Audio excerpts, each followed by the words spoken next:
Saludos. La Municipalidad Provincial de Arequipa, a través de la Biblioteca Pública Municipal y la Gerencia del Centro Histórico y Zona Monumental, estamos retomando desde casa estas discusiones y tertulias del patrimonio en torno a diferentes temas. Y en este caso tenemos un invitado, por así decir, que va a coincidir con las fechas en que vamos a emitir este programa sobre fiestas patrias. Es el profesor José Víctor Condori. Eh, Él nos va a hablar sobre la relación que tuvo Arequipa con la independencia. Víctor Condori es licenciado en Historia por la Universidad Nacional de San Agustín y maestro de Historia en la Universidad Católica San Pablo de Arequipa. Es profesor e investigador en ambas casas de estudios. Es también autor del libro Reformas Económicas y Privilegios Comerciales, los 5 gremios mayores de Madrid, 1780-1820, editado con la Universidad Católica San Pablo en el 2014, y coautor de la Historia Mínima de Arequipa desde los primeros pobladores hasta el presente, por el Instituto de Estudios Peruanos en el 2018. Asimismo, ha publicado numerosos artículos en revistas locales, nacionales e internacionales relacionadas a la historia económica de Arequipa entre los siglos XVIII al XIX. Actualmente está terminando un estudio sobre economía e independencia, economía y sociedad en Arequipa durante la Guerra de Independencia, entre 1820 a 1824. Esta ha sido gracias a una coordinación con la Escuela de Historia. Y adelante, doctor Romen, con la grabación de este programa del día de hoy.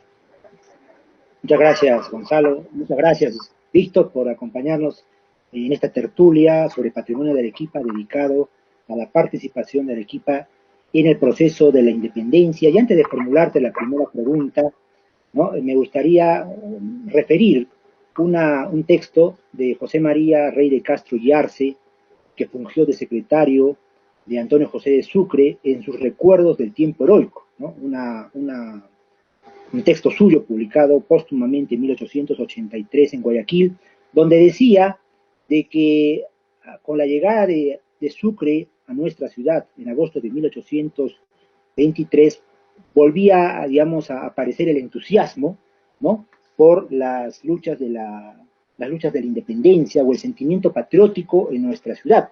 Y lo dice así, voy a citar literalmente: reservada estaba al Ejército Libertador la misión de despertar a los habitantes de Arequipa de ese sueño de pasiva expectativa que adormecidos los tenía.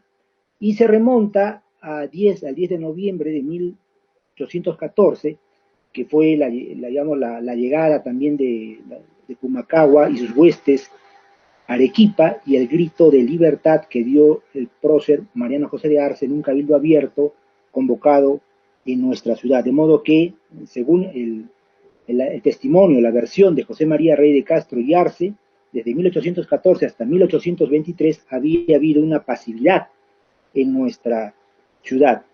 Sobre el particular, me gustaría preguntarte cuál fue la participación de Arequipa en el proceso de la independencia, previo a la jura. Muy bien. Primero, gracias por la invitación, Mario. Gracias por la invitación, Gonzalo, ¿no? Bueno, es cierto, hablar del tema de independencia es un tema bastante complicado, un poco delicado, ¿no? Y una de las razones por las cuales es delicado es porque no hay estudios que hayan profundizado verdaderamente sobre el proceso, ¿no? En realidad lo que nosotros tenemos mayormente son testimonios, son crónicas, son algún tipo de documentación oficial, pero un estudio concienzudo que trate de abarcar un poco el proceso desde 1809 hasta 1825, que es cuando se jura la independencia, creo que todavía está en vísperas, ¿no? Estamos todavía en camino, y mis trabajos fundamentalmente se han orientado a tratar de explicar lo que ocurría entre 1820 y 24. Pero, un poco resumiendo, en los últimos meses he comenzado a retomar mis estudios sobre la independencia, porque mi intención es publicar un libro al año que viene, precisamente sobre este tema que ya había trabajado, reforzándolo con mucha información que había dejado pendiente y las nuevas lecturas que de alguna manera estoy revisando también. Bueno, entonces, estas nuevas lecturas sobre el tema de la independencia a mí me han llevado básicamente a dividir la participación de Arequipa en 3 periodos. Uno de esos periodos coincide mucho con lo que tú has mencionado, ¿no? Es decir, con este aletargamiento, adormecimiento, que supuestamente es lo que vio José María Rey de Castro, ¿verdad? Y Arce, de repente un pariente, un ascendiente lejano, ¿no? Muy bien, ahora, como les decía, yo encuentro tres periodos. El primero de ellos, de 1809 a 1813. Ahora, esto es tentativo, ¿no? Puede ampliarse, puede reducirse. De 1813 a 1820 y de 1820 a 1824, por no decir 25. Así, resumiendo, ¿no? En 1813, perdón, de 1809 a 1813, yo lo que encuentro en realidad en algunos sectores de la élite arequipeña cierto entusiasmo, sobre todo para apoyar con hombres y con recursos al ejército realista que hacía campaña en el Alto Perú, dirigido por el brigadier José Manuel de Goyeneche. Entonces, se ve mucho entusiasmo por parte de la élite y algunos sectores medios y populares por participar de estas gestas que se estaban dando en el Alto Perú. Pero por otro lado, también se puede observar durante esta época algunas simpatías de ciertos miembros de la élite o de algunas familias locales para con fundamentalmente las ideas liberales que se estaban irradiando a partir de las Cortes de Cádiz y que luego se van a consagrar en la Constitución de 1812. Asimismo, también se puede ver algunas simpatías o relaciones entre miembros de la élite, miembros de la sociedad arequipeña con algunos levantamientos y movimientos, como por ejemplo el de Tacna en 1813 y el de Cusco en 1814, ¿no? Uno puede encontrar incluso familias que tú de alguna manera conoces, como los Rivero, los Araníbar, los Quirós, los Landa Vizcarra de Moquegua, José María Corbacho, Mariano José de Arce, incluso yo podría incluir ahí también a Mariano Melgar, ¿no? Dentro de este periodo de entusiasmo, de identificación con las ideas liberales, el apoyo casi masivo que va a tener Goyeneche, si no es en hombres, por lo menos en recursos, para poder financiar sus campañas contrarrevolucionarias. Bueno, ese es el primer periodo. El segundo periodo va de 1813 a 1820. ¿Qué caracteriza en primer lugar? Quizá el primer hecho que marca un poco este segundo periodo tiene que ver con la destitución de Goyeneche. ¿Qué provoca eso? Provoca deserciones masivas en el altiplano, ¿no? Cientos de soldados arequipeños comienzan a abandonar el ejército realista para dirigirse a la ciudad de Arequipa. Para 1815, el brigadier Pío Tristán incluso está tratando de negociar con algunos de estos soldados para que continúen en el servicio mientras él se compromete a hacerse cargo de la familia. Por lo menos eso es lo que él señala en algunas cartas. De la misma manera, el año 1814 Arequipa es ocupada. Y si bien es cierto, José María Rey de Castro habla de algún tipo de fervor renaciente, habría que tomar con cuidado esos comportamientos. ¿Por qué? Porque casi siempre que una ciudad es ocupada por fuerzas enemigas, casi siempre la población tiene una reacción de apoyo, de entusiasmo, por lo menos públicamente, ¿no? Y eso lo señala, bueno, no solamente Sucre en sus cartas, ¿no? Sino además uno puede encontrar en el comportamiento que en ese momento tenía la sociedad frente a Sucre, quizá una versión opuesta a lo que el entusiasmo de algún secretario puede habernos narrado. Pero de 1813 a 1820 lo que yo veo es un retroceso, en la medida en que tenemos deserciones masivas porque aquello que estimulaba el apoyo y el financiamiento del ejército realista ha desaparecido. Porque hay que pensar y hay que tomar en cuenta que Goyeneche fue muy importante, no solamente para la sociedad arequipeña, sino incluso para el propio virrey Abascal. Porque una de las razones por las cuales Goyeneche es nombrado como comandante en jefe del ejército del Alto Perú es que él va a poder, por sus relaciones con el medio, reunir esas fuerzas y los recursos necesarios, ¿no?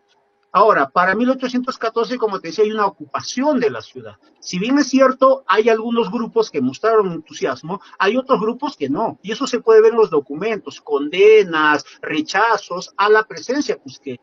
Entendiendo también que para la época, para el contexto, ¿qué significa que una fuerza indígena, sin uniformes, con ondas, quechohablantes, ocupen una ciudad calificada de español? más o menos fue como el golpe que significó la llegada del Ejército Libertador del Norte a la capital, ¿no? A la capital. ¿Sigo todavía en tiempo o ya? Sí, Víctor, efectivamente lo que tú señalas en la periodización que estás contándonos y que está estableciendo también tu trabajo de investigación en curso, pues destaca el hecho de la llegada de Pumacagua a nuestra ciudad, pero también se inscribe, creo yo, desde el punto de vista político y de las ideas liberales, en el primer liberalismo constitucional que tiene como marco entre 1810 y 1814. Esto también fue muy importante desde el punto de vista de que permitió la circulación de muchos textos considerados hasta entonces prohibidos, y desde el punto de vista de las ideas, ¿no? Digamos que tuvo un impacto, es verdad, en las élites ilustradas, en los círculos de lectores, en nuestro medio y en el propio seminario de San Jerónimo, de lo cual nos ocuparemos en la siguiente fase de nuestra conversación. En el segundo bloque seguiremos hablando sobre el particular. Regresamos. Ya. Solidarizándose con los sectores más vulnerables durante el estado de emergencia, la Municipalidad Provincial de Arequipa ha llevado apoyo a las familias de diversos distritos, entregando productos de primera necesidad, canastas de víveres y kits básicos a más de 11.000 hogares, beneficiando a 60.000 ciudadanos. Esta ayuda también fue distribuida a comedores populares, centros de adultos mayores, centros de atención CONADIS, albergues, Beneficencia Pública de Arequipa, Centro Juvenil de Diagnóstico y Rehabilitación Alfonso Ugarte, Fuerzas Armadas, Policía Nacional del Perú, Hospital Regional Honorio Delgado, Hospital Goyeneche, Bomberos Voluntarios del Perú. Hoy pedimos un gran aplauso y agradecemos infinitamente el apoyo de empresas privadas y personas de noble corazón que se han puesto de pie en esta batalla, sumándose al llamado de la Comuna Provincial. El León del Sur despertó en cada uno de los corazones de nuestros colaboradores, quienes se sumaron a la jornada de solidaridad para rugir con fuerza y ayudar a quienes menos tienen. ¡Fuerza Arequipa! Municipalidad Provincial de Arequipa. Arequipa, ciudad de todos. Bien, amigos, continuamos entonces con nuestras tertulias sobre el patrimonio de Arequipa, conversando con el profesor Víctor Condori.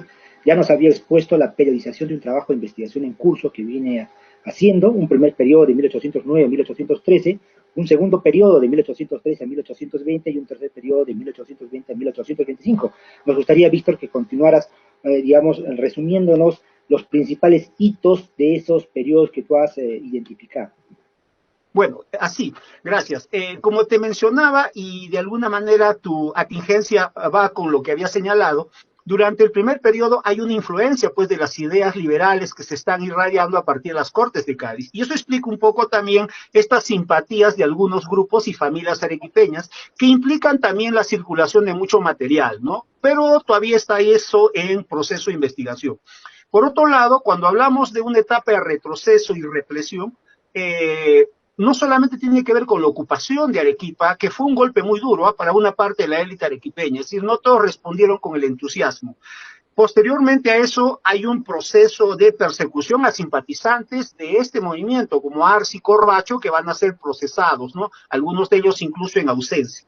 Después de esto hay un cierre del seminario temporalmente y hay un proceso de investigación por parte del oidor de la Audiencia del Cusco, Manuel Parrio Rivadeneira, ¿no? Que termina denunciando un poco los vicios que tenía esta institución. Luego hay una reapertura, pero esa reapertura implica el cumplimiento de una serie de requisitos, casi como una especie de tribunal de purificación, ¿no? Después de esto lo que vemos es una destitución de una parte de los miembros del cabildo. Criollos van a ser sacados y sus puestos van a ser ocupados por algunos peninsulares o criollos de reconocido fidelismo como Juan Mariano de Goyeneche, ¿no? Y finalmente, el año 18, se establece en Arequipa el Ejército de Reserva. El Ejército de Reserva de 3.000 soldados, dirigido primero por Ricafort, posteriormente por Valdés y finalmente por Carratalá. Es decir, hay todo un proceso de ocupación militar también. Y para el año 20 al 24 lo que yo encuentro ya es más o menos lo que tú ibas a preguntarme en la segunda pregunta. Es decir, un ambiente un poquito más cerrado hacia el fidelismo, muy pocas manifestaciones de patriotismo o simpatías públicas, por ejemplo, como las de Mariano José de Arce en esta última parte eran impensables ya, porque la represión también es muy grande y por otro lado también hay un acomodo de la élite arequipeña hacia lo que es el sistema, ¿no? Es decir, al final la élite arequipeña o una parte de ella termina, no digo apoyando, ¿no? Pero por lo menos termina inclinándose un poco hacia lo que es el sistema colonial, ¿no? Vale decir que el Permíteme, realismo Víctor, fortalece permíteme, durante Víctor, esos años. Dime. permíteme una interrupción, Víctor. Sería interesante dar una acotación. Ernesto Rojas Ingunza, refiriéndose al obispo Goyeneche, dijo que había sido sometido a la libertad, ¿no? Tal vez esa expresión no pueda recaer sobre muchas personas que Sarah Chambers también había identificado, ¿no? Respecto más o menos cómo era el escenario hacia 1814, 1815 de la población arequipeña, ¿no? O sea, una mayoría fiel a la corona española, ¿no? O sea, una élite fiel a la corona española, una población igualmente ya, que estaba un poco, había incertidumbre, ¿no? Ajá. Y una élite ilustrada de abogados, de letrados, de clérigos, que abrazaron abiertamente la causa patriota, ¿no? Ya hizo esta descripción de la sociedad arequipeña para ese momento, ¿no? Entonces, de pronto, esos clérigos, esos abogados, sí, como Arce, Corbacho, Melgar y otros, sí se decidieron por la causa patriota, pero la élite, representada por Goyeneche y otros,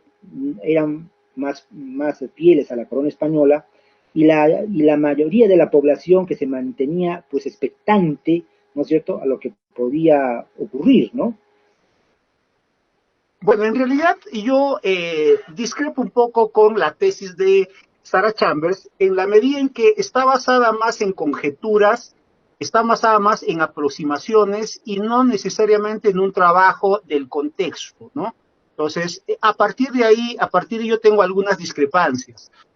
Yo no encuentro esa división tan marcada entre una élite y una clase media, por ejemplo, con aspiraciones diferentes. Yo considero incluso que la clase media, que ella sí señala que estaba bastante extendida, tenía fuertes vínculos con la clase alta, había una cierta reciprocidad en cuanto y había una serie de necesidades mutuas que hacían que, como sí dice Weibel, conformaban una comunidad. Pero ese fidelismo, que yo encuentro mucho más extendido de lo que he encontrado Sarah Chambers, no está eximido ni exonerado ni de que no hayan simpatizantes hacia el otro lado.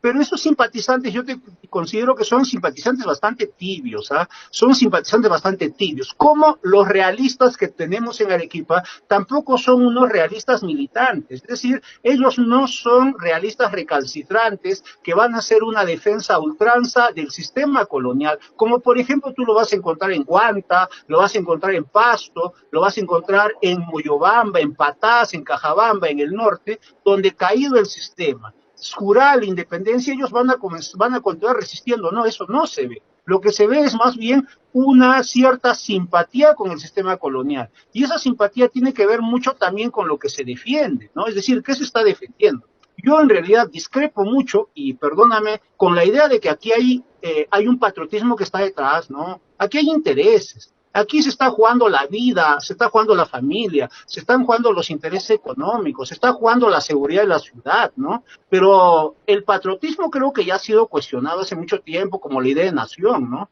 Entonces yo creo que el patriotismo es algo que se va a ir construyendo, pero no es Claro, precisamente... tienes razón, Víctor, perdóname que te interrumpa, pero efectivamente, ¿no? Creo que es verdad, así como ocurrió en el caso de la Revolución Francesa, o sea, de pronto había, lo digo incondicional, un objetivo común, o un objetivo compartido en todo caso, pero las motivaciones eran distintas, ¿no? Las motivaciones eran distintas. Sí, pues, entonces, si nosotros tenemos un ambiente, a ver, 1820 y 24. ¿Qué representa? ¿No? ¿Qué representa? Por lo menos yo he estudiado económicamente y te puedo señalar de que mientras en otras regiones la independencia está haciendo estragos, económicamente en Arequipa por lo menos hay cierto crecimiento económico en actividades, por ejemplo, como el comercio, importaciones, que crecen los ingresos de la tesorería de entonces. La producción de vinos y aguardientes en Majes es terrible, en Moquegua pues cae brutalmente, pero Víctor se mantiene porque tú tienes un ejército de ocupación en Arequipa, tienes una fuerza realista en el sur que sigue consumiendo, es decir, sigue comprando, ¿no? Es decir, las actividades no se detienen. Y lo que se irradia de Lima, porque Lima es como nuestro foco de patriotismo, entre comillas, no es el foco libertario. ¿Qué es lo que está irradiando en esa época? Y se ve en la prensa entonces, ¿no? Lo que se ve de Lima no es otra cosa que desorden, caos, persecución. Persiguen a los españoles. Esas imágenes llegan acá. Uno de los perseguidos, tú sabes, es el hermano del obispo Goyeneche. Y el trato que se le da es un trato miserable, ¿no? Se le apresa, se le encarcela, prácticamente en interiores se lo expulsa, ¿no? Y no solamente durante el gobierno de San Martín, es durante el gobierno de San Martín, la Junta Gubernativa, Riva Agüero, Torre Tagle, es decir, todos ellos están comprometidos, eso lo puedes leer tú en los estudios que ha hecho Asunción Martínez Riaza, ¿no? Entonces, ahora, el día que ocupan Arequipa, por favor, ¿no? La otra parte, los saqueos, saquean el Palacio Arzobispal, les imponen cupos a los vecinos, los amenazan, ¿no? Los amenazan. Eso de ardiente patriotismo, yo lo he leído también, ¿dónde? En Miller, ¿no? Pero hay que tener cuidado. Esa es una versión. Otra cosa es comparar un poco con lo que también la población local tiene, ¿no? Es decir, hay unas simpatías con un sistema que funciona, un sistema al cual tú le debes, un sistema del cual tú has dependido 300 años. Nadie de la noche a la mañana va a romper contra un sistema, salvo aquellas familias que no han encontrado ciertas oportunidades dentro del sistema. Por ejemplo, ahí podrías tú mencionar a los Paz Soldán, por ejemplo, a los Diez Canseco, que se van a acomodar mucho mejor en el periodo republicano. ¿Por qué? Porque en este medio no encontraron de repente las oportunidades. Correcto, efectivamente, en esta transición de la colonia a la república, como la conocemos, hay mucho de temor, ¿no? Y mucho de ilusión, de esperanza, seguramente, como acontece con todos los movimientos revolucionarios, lo citaba Georges Lefebvre para el caso de Francia, por ejemplo, el temor, ¿no? Que es este miedo colectivo, este pánico, ¿no? Con relación a las represalias que puedan venir de uno u otro lado, ¿no? Y que no necesariamente responden, como dice Víctor Condori, a un sentimiento de patriotismo, de efervescencia patriótica. Vamos a hacer una pausa y regresamos en el tercer bloque para continuar en esta interesante conversación con el profesor Víctor Condori.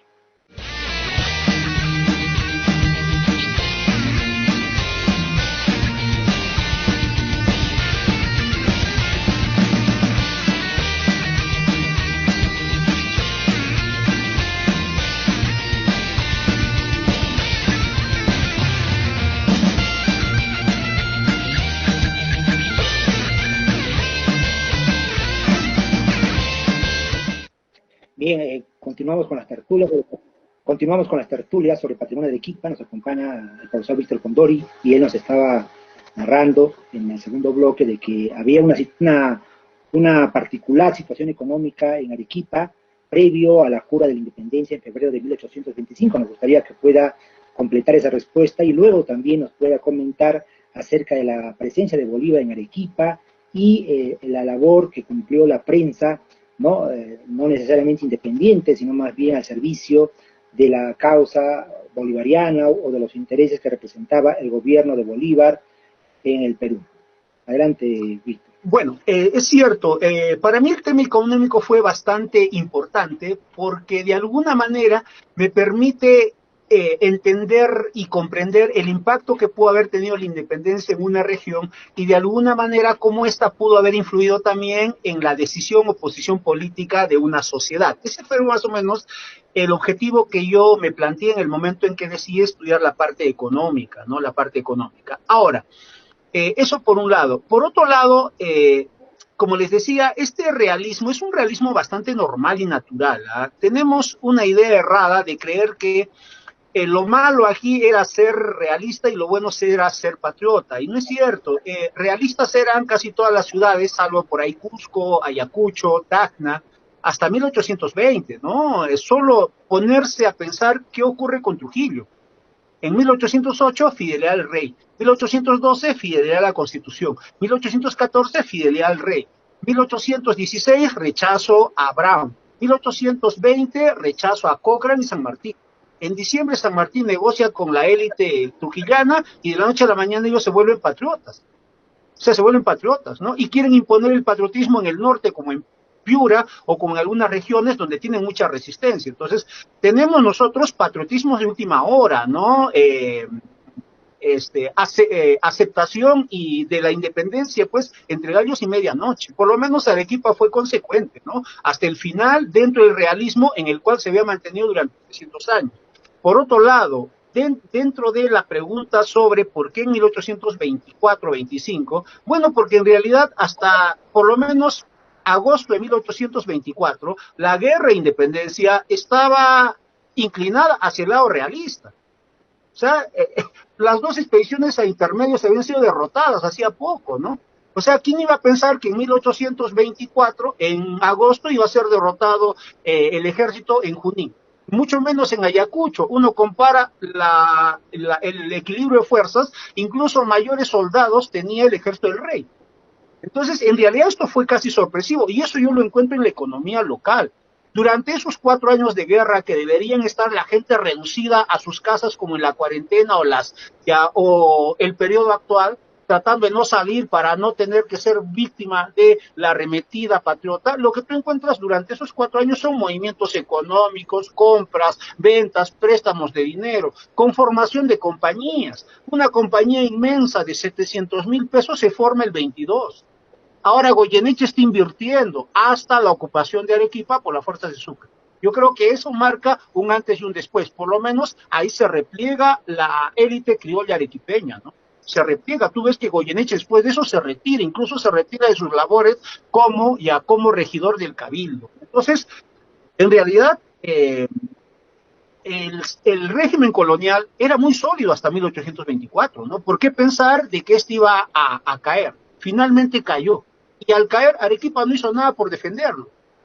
Y contrariamente, lo que hizo es esperar la llegada del prefecto, y el prefecto llegó en enero. Incluso durante todo el mes de enero, junto con el intendente de Arequipa, que todavía estaba en la ciudad, Juan Bautista de Lavalle, comienzan a hacer una serie de acuerdos. Yo tengo la impresión, y esto quisiera plantearlo solo como hipótesis, que así como hay una independencia concedida, concebida y conseguida, yo creo que aquí también la independencia fue concertada. Hay como una especie de acuerdo entre el prefecto, las fuerzas patrióticas y el intendente de Arequipa. Eso explica por qué durante un mes prácticamente van a convivir en la ciudad. Incluso van a acordar, por ejemplo, enfrentar el problema de los capitulados de Ayacucho, el problema de los saqueos de algunas tropas en Quito, ¿no? Pues yo creo que aquí hay una concertación, hay un acuerdo para poder finalmente, cuando ya la situación esté mucho más tranquila, en febrero, jurar definitivamente la independencia, que es lo que ocurrió, ¿no? Entonces, ¿por qué? Porque en enero habían problemas con el tema de los capitulados, ¿no? Mucha tropa se había desbandado y precisamente en zonas como Carabelí, Camaná, Quilca, estaban ocasionando desmanes, y precisamente frente a ellos ambas autoridades van a tener una participación importante, pero también para poder alojar a los oficiales que están llegando rumbo a Quilca para embarcarse a España, los llamados posteriormente a Ayacucho, ¿no? Bueno, entonces eso explica... ¿Perdón? Así de, Víctor, sí, justamente quería yo incidir en lo que tú propones como hipótesis de trabajo acerca de la independencia concertada, que se ve reflejada, puesta de manifiesto en esta ceremonia que recoge el periódico La Primavera de Arequipa o Mañanas de su Independencia, ¿no es cierto?, donde se hace la crónica acerca de cómo fue la ceremonia. Entonces, para ti, qué significado tiene esta jura de la independencia en febrero de 1825 y cuáles fueron los efectos de la presencia de Bolívar en nuestra ciudad? Bueno, en realidad la jura de la independencia simple y llanamente es la consumación de un hecho. Ya, el hecho es la derrota del ejército realista en Ayacucho. Y de alguna manera el compromiso de la élite arequipeña sencillamente de aceptar la situación, ¿no?, que se ha presentado muy contra la voluntad de la mayor parte de ellos. Entonces, no hay reacción, no hay rechazo, no hay movimientos, no hay levantamientos, no hay protestas, no hay condenas, no hay nada. Lo que hay, digamos que una especie de resignación, ¿no? Y mucha expectativa, como tú lo has señalado, para ver qué es lo que viene. ¿Qué viene mañana? ¿Qué va a ser de nuestra situación? ¿Qué va a ser de nuestras familias? ¿Qué van a hacer de nuestros recursos? Bueno, entonces yo creo que es este sentimiento un poco, por un lado, de resignación, por otro lado, de incertidumbre, y yo creo que también de mucha esperanza de algunos sectores de poder conseguir en el nuevo sistema lo que el viejo no les había podido proporcionar. Bueno, antes de que llegue Bolívar, llega la prensa, como tú sabes, pero esta prensa, como ya te expliqué, no es pues, una prensa independiente, ¿no? Es una prensa al servicio de Bolívar. Incluso quien está encargado de editar este periódico es un oficial del ejército bolivariano, ¿no? Negrón, Andrés Negrón. Ya, exactamente, o sea, él es el encargado, ¿no? Y el objetivo es más que afianzar la independencia, que era una pregunta que se me había hecho, en realidad es reforzar el poder, el prestigio, la autoridad y preparar el camino para imponer las ideas bolivarianas, ¿no? Por un lado, la federación y por otro lado, el gobierno vitalicio. Por esa razón, cuando Bolívar se entera que esa prensa que debería estar reforzando un poco esos objetivos ha caído en manos de particulares y locales, que a propósito Bolívar los despreciaba, porque si uno lee sus cartas, tiene referencias muy duras y muy gruesas con los arequipeños. Nos llama a nosotros esclavos de los realistas, dice que nosotros no hemos hecho nada por la independencia, somos el pueblo que menos la merece, y cosas por el estilo. Y como yo he podido explicarlo en algún pequeño trabajo, nos para comparando permanentemente. Pero también la élite arequipeña le responde con la misma moneda. Porque para la élite arequipeña, Bolívar era un dictador, Bolívar representaba el centralismo limeño, Bolívar quería imponer a sus, ¿por qué? Porque él viene con un grupo de allegados a quienes va a ubicar en algunos puestos. Y muchos que habían luchado, entre comillas, como Anselmo Quirós, como Juan Guillermo Lira, por ejemplo, que estaban solicitando empleos, porque hay que entender que este patriotismo también es un patriotismo bastante oportunista, ¿no? Porque después de la independencia muchos de estos patriotas van a comenzar a exigir ¿qué? Cargos, puestos, ¿no? Y dentro de la administración. Bueno, en ese contexto es que llega Bolívar, ¿no? Bolívar llega en ese contexto, pero su destino no es Arequipa, ¿no? Su destino es recorrer las principales ciudades del sur, ¿no? Para ir también imponiendo un poco su autoridad y también para darse ciertos baños de popularidad, ¿no? Que le encantaba mucho a don Simón, ¿no? Porque al lugar donde iba lo recibían apoteósicamente, era casi una especie de procesión el que salía a recibirlo a las afueras de una ciudad, ¿no? Caballos enjaezados, fiestas, mujeres, era parte también un poco de la vida privada de Bolívar, de la cual gustaba mucho, ¿no? Entonces Bolívar llega y la élite pues trata de comportarse de la manera más formal posible, lo recibe, lo agasaja, ¿no? Y todo lo demás, pero nada de eso termina agradando al Libertador, ¿no? Contrariamente, hay versiones donde Bolívar demostró mucho su descontento y su ira en algunas reuniones, ¿no? Etcétera, se peleó incluso con algunos oficiales presentes, típico de él, ¿no? Entonces, la presencia de Bolívar en realidad en Arequipa no tiene que ver nada, o tiene que ver muy poco, con afianzar el proceso de independencia. Como tú sabes, el proceso de independencia, la nueva etapa, el nuevo régimen, implica un proceso de aprendizaje, adaptación, ¿no? Y frente a ello, no hubo mucha resistencia física, pero yo creo que sí hubo una cierta resistencia intelectual, ¿no? Es decir, uno cuando lee los documentos, en estos documentos lo que encuentra más bien es un descontento con el sistema, ¿no? Y ese descontento se nota casi inmediatamente después de la jura de la independencia, porque ya se comienza a percibir, se comienza a experimentar el desorden. Disculpa que te interrumpa, Víctor, a propósito de eso, nos gustaría que pudieras hacer una reflexión final, ya estamos acabando este tercer bloque y la tertulia, una reflexión final acerca de nuestro bicentenario, ¿no? Que estamos próximos a conmemorar. ¿Qué ideas te motiva, te suscita, por ejemplo, el cumplimiento de 200 años de vida republicana? Víctor. para que yo pueda expresar lo que pienso.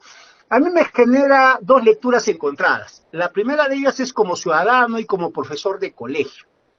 Para mí, como ciudadano común y corriente, y como profesor que he sido de colegio, yo considero que el Bicentenario es una efeméride, es una fiesta de la patria, es una fiesta cívica, de alguna manera relacionada con el nacimiento del Perú como Estado independiente. Pero como historiador a mí me genera duda, confusión, insatisfacción. ¿Y por qué te digo esto? Porque yo creo que el Bicentenario, tal como está presentándose, no me refiero, por favor, a las actividades que ustedes están realizando, sino a aquellas que vienen de más arriba. Entonces creo que es un intento forzado por tratar de homogenizar procesos relacionados con la independencia tan diferentes, ¿no? Y tomando como base una fecha que en realidad no representa nada, porque ni representa el inicio ni el fin del proceso. Peor aún, es una fecha que lo que hace más bien es desconocer y relegar o marginar a procesos más importantes y más antiguos. El de Tacna es mucho más antiguo. El del Cusco es mucho más importante y el del Cusco y la batalla de Ayacucho es mucho más decisiva. Pero se ha tomado como base una fecha que yo considero que es injustamente elegida, ¿no? Injustamente elegida. Perfecto. Muy bien, Víctor, te agradecemos mucho por tu participación en esta tertulia dedicada a la independencia en Arequipa. Queremos asimismo agradecer a la Asociación Peruana de Estudiantes de Historia por el apoyo en la difusión de estas tertulias y comunicar a todos nuestros seguidores que la siguiente tertulia estará dedicada a la cocina mestiza, a la gran cocina mestiza de Arequipa, ya en el marco del aniversario de la ciudad de Arequipa, y tenemos un invitado muy especial que es Alonso Ruiz Rosas Cateriano, con quien estaremos en una conversa la próxima semana. Reiteradas gracias, Víctor, por tu participación. Creo que tus reflexiones y tus aportes han sido muy valiosos en este tema tan importante siempre como es la independencia. Muchísimas gracias con ustedes, amigos, Gonzalo, por acompañarnos en esta tertulia. Muy buenas tardes.